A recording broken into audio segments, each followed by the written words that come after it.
Astaghfirullah, Rabbal baraya. Astaghfirullah minal khotoya.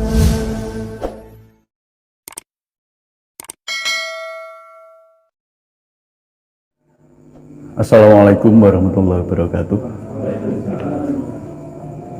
Bapak Ibu, pada kesempatan ini saya akan jawab pertanyaan-pertanyaan saja dari jamaah zikir nafas yang masuk ke saya, yang berkaitan dengan zikir nafas. Jadi dalam seminggu terakhir ini banyak pertanyaan-pertanyaan yang masuk berkaitan dengan zikir nafas yang kita lakukan, di mana memang zikir nafas sadar Allah. Jadi sadar Allah itu merupakan satu pondasi dalam kita mengarungi hidup kita, pondasi ketauhidan yang memang harus kuat, harus kokoh. Karena bila ketauhidan kita nggak kokoh, kita akan gampang sekali dibujuk, gampang sekali dirayu, gampang sekali dibelokkan pada hal-hal yang bertentangan dengan ketauhidan, sehingga kita tidak merasa kalau hidup kita tersesat, kita tidak merasa kalau hidup kita belok, kita tidak merasa kalau kita sudah menjadi orang yang kurang bertakwa lagi. Oleh karena itu, berdasarkan ayat Allah ya, dalam suratul Fatihah, Iyyaka na'budu wa iyyaka nasta'in ihdinas siratal mustaqim. Nah, ini satu pondasi bahwa apapun urusan kita, apapun problematika kita dalam hidup ini, harus selalu kita kokohkan ketauhidan kita, harus selalu kita tembuskan pada Allah Subhanahu wa Ta'ala, di mana kita minta tolong, minta bantuan, minta apapun hanya pada Allah, bukan pada yang selain Allah. Jadi kita merasa dilindungi, itu bukan dilindungi oleh makhluk-makhluk lain, tapi kita harus yakin bahwa yang melindungi kita itu hanya Allah, yang menolong kita hanya Allah, yang kita sembah hanya Allah. Oleh karena itu, melalui zikir nafas ini kita luruskan, kita mohon diluruskan, dibimbing ke jalan yang lurus ke Allah. Ada pertanyaan yang menyangkut bahwa pada saat kita duduk diam kemudian berzikir nafas, itu sulit sekali ke Allah, sulit sekali ke Allah. Kenapa ya? Banyak sebab. Niatnya yang kurang lurus, terlalu banyak keinginan. Kita ke Allah itu membawa keinginan yang macam-macam, seolah-olah kalau kita melupakan keinginan kita itu Allah itu lupa. Kemudian ego kita yang ego kita yang terlalu kuat dan lain-lain. Kita ke Allah membawa persoalan-persoalan. Lain halnya dengan doa ya. Jadi berzikir nafas itu tidak sama dengan doa. Kalau kita berdoa pada Allah, kita sampaikan semua keinginan kita, kemudian kita pasrahkan kembali ke Allah. Innalillahi wa inna ilaihi raji'un. Tapi kita berzikir nafas itu kita harus betul-betul fitrah, tidak membawa apapun, baru kita bisa silatun ke Allah. Ada yang mengalami ketika silatun, kemudian ada semacam ganjalan di tenggorokan ya. ketika kita Allah ini, ketika kesadaran kita mulai naik ya, mulai mendekat ke Allah, ini terganjal oleh mungkin semacam apa, bendungan apa yang nggak bisa ambrol, sehingga kita seperti tercekik. Kenapa bisa demikian? Ya karena ego kita masih kuat, kita belum betul-betul pasrah, belum betul-betul berserah pada Allah. Tetapi ketika kita berserah, berserah itu dampaknya di jasad itu rileks. Semakin berserah semakin rileks, semakin berserah semakin rileks. Semakin berserah kita mulai bisa merasakan kejadian-kejadian dalam tubuh kita. Selain berserah, semakin berserah kita mulai tambah peka, tambah lembut, sehingga apa? Sehingga ganjalan di leher ini itu tidak ada. Jadi perjalanan kita ke Allah itu mulus. 2 minggu yang lalu ada pertanyaan tentang itu, kemudian saya sarankan untuk tambah berserahnya. Sudah berserah Mbak Bejo, tambah lagi, itu berarti kurang berserah. Nah kemarin setelah beliau coba, nah, ternyata lancar, tidak ada hambatan itu lagi. Bahkan ada yang mengalami pada saat berpikir nafas, itu semakin berserah, tubuhnya ditelentangkan. Nah, ketika kejadian itu saya bilang jangan dilawan, ikuti saja. Karena melawan dari gerakan tubuh, gerakan tubuh itu kan perbuatan Allah. Kalau kita lawan, maka fokus kita ke jasad, bukan ke Allah lagi. Kesadaran kita kembali ke jasad. Bagaimana agar tubuh tidak roboh, bagaimana agar tubuh tidak berputar. Jadi kita kembali lagi ke jasad. Ya di situ kita nggak akan bisa silatum. Caranya gimana? Ya sudah, abaikan saja. Diterima, diabaikan, terima, abaikan. Terus kesadaran kita kemana? Kesadaran kita ke Allah. Kesadaran kita ke Allah. Terus ke Allah. Walaupun sambil telentang, kesadaran kita tetap ke Allah. Lah ternyata setelah dicoba oleh beberapa teman, hasilnya apa? Hasilnya dia tidur dalam kesadaran. Tidur tapi tetap sadar Allah. Nah, tidur tapi tetap sadar Allah. Apakah itu fana? Ada pertanyaan berikutnya, apakah itu fana? Nah, minimal itu adalah sensasi fana.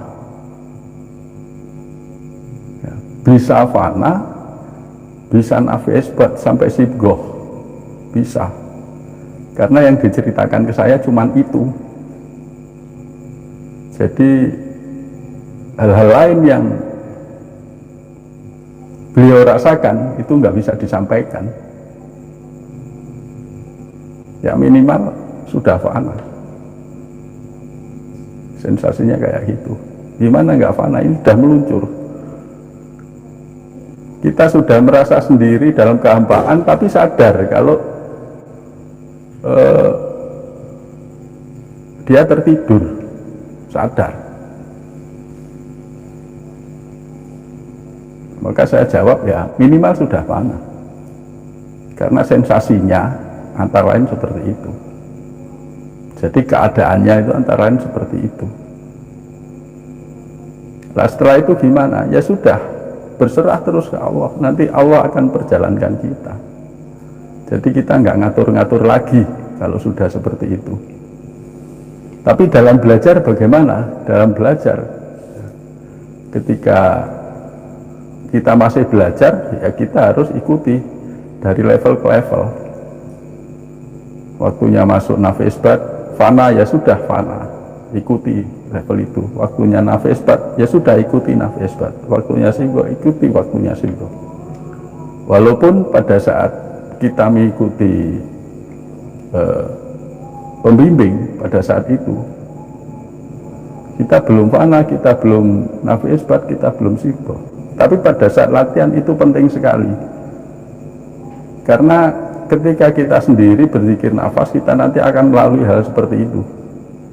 Baru kita paham, oh ini yang disebut fana. Baru kita paham ini yang disebut nafi isbat, dan seterusnya. Nanti Bapak Ibu akan paham sendiri, tidak usah dijelaskan. Nah kalau sudah itu, baru kita peka terhadap ilham-ilham Allah.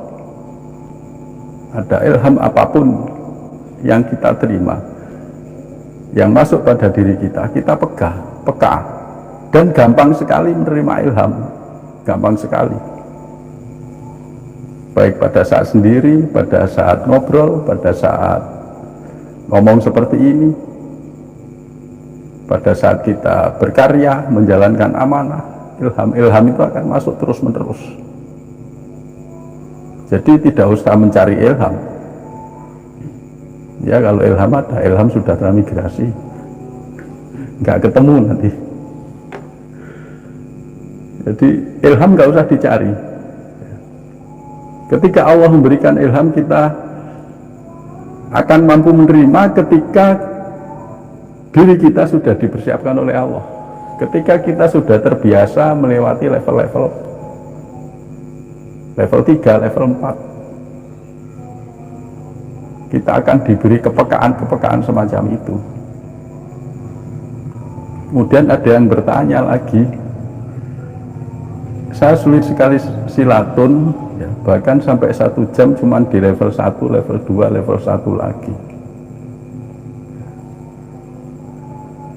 Ya istighfar, mohon ampun, mungkin zaman masih korbanan dosa.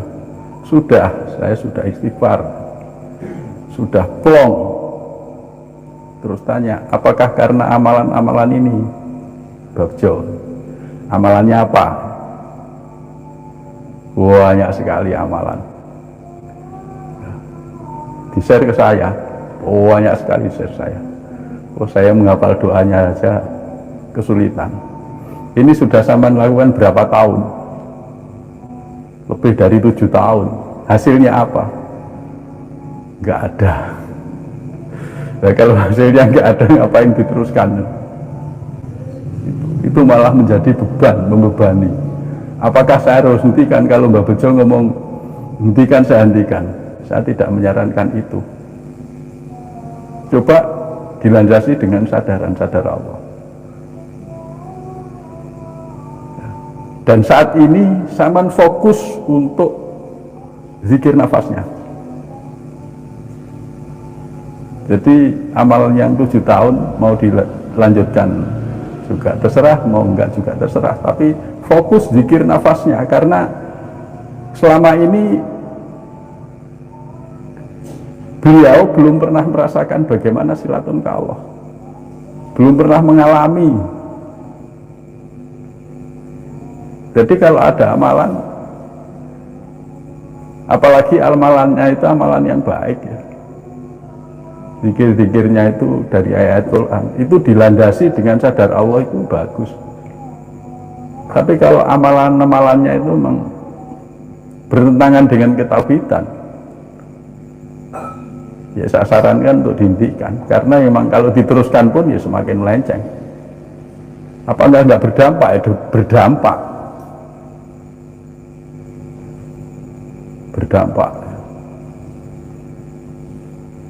Nah, itu akhirnya apa? Akhirnya amalan yang bagus silakan untuk didasari dengan sadar. Udah nggak usah minta apa-apa, nggak usah minta kewibawaan, nggak usah minta kun fayakun, nggak usah minta kesaktian apa-apa. Amalan yang bagus landasi dengan sadar Allah, silatun ke Allah, kemudian amalkan itu. Amalan yang kurang bagus, ya, yang memang dasarnya itu sudah nggak ke Allah, ya, apalagi lafaz-lafaz zikirnya itu patut kita ragukan, ya hentikan saja. Tapi fokusnya tetap kita melakukan zikir nafas itu betul-betul diistiqomahkan, ya, betul-betul diistiqomahkan. Sehingga apa? Sehingga dari amalan-amalan yang membuat kita itu semakin jauh dengan Allah itu tidak berdampak pada kita. Bahkan diri kita akan dibersihkan oleh Allah dari hal-hal yang bertentangan dengan ketauhidan. Nah, ini Bapak Ibu, sekedar beberapa hal saya menjawab pertanyaan dari jamaah Sadar Allah yang telah masuk ke saya. Semoga jawaban saya ini bisa memberikan satu pencerahan, bisa motivasi kita untuk terus berlatih sadar Allah, meningkatkan kualitas sadaran kita terhadap Allah Subhanahu wa Ta'ala. Saya mohon maaf. Assalamualaikum warahmatullahi wabarakatuh.